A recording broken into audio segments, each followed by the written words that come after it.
Recently, Canada celebrated its 150th birthday. What a wonderful country to call home. A generous nation that has offered millions of immigrants like myself a new beginning, a new life full of opportunities for ourselves and our children. Even though I was born in another country, I am now a proud Canadian. Here I have been able to work, to provide for my family, to live with dignity in a society characterized by equality, diversity, and freedom. And for that, I am and I will be always grateful. But I have to admit that in the middle of this wonderful celebration, I have mixed feelings.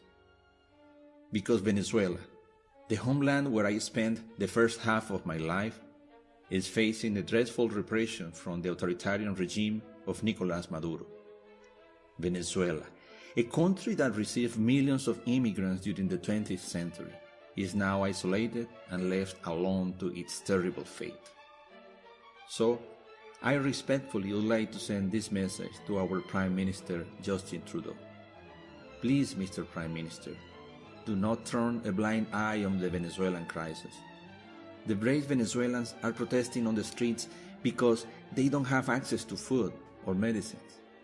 Thousands of children have died of malnutrition or from diseases easily preventable or treatable. Venezuela has by far the worst crime rate in the continent. To give some perspective, please consider that Canada, with 36 million population, registered about 600 homicides last year, while in Venezuela, with a 32 million population, 28,000 people were murdered in 2016.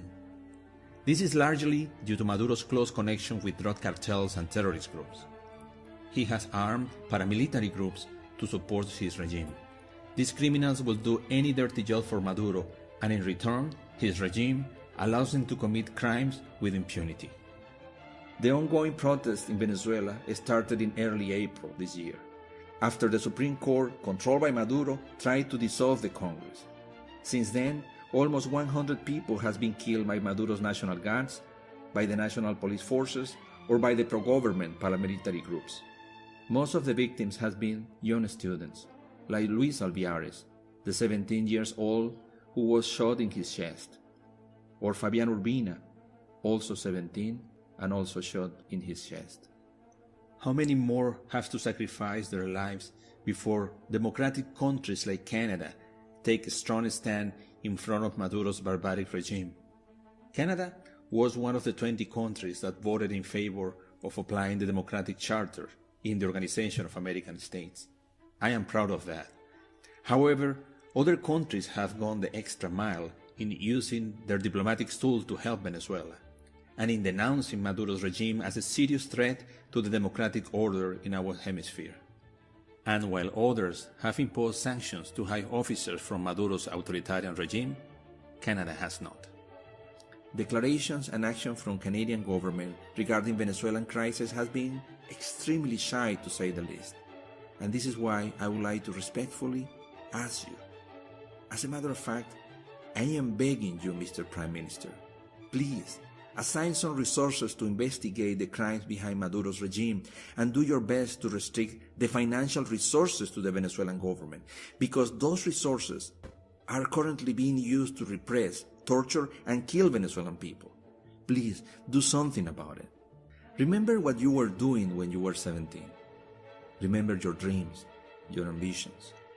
Luis and Fabian's personal dreams and ambitions will never become reality, and their families will carry the sorrow of their loss for the rest of their lives. Let's do our best to help Venezuela, so the deaths of hundreds of Venezuelans who have sacrificed their life fighting for freedom won't be in vain. That is the best tribute that we can offer them and their families.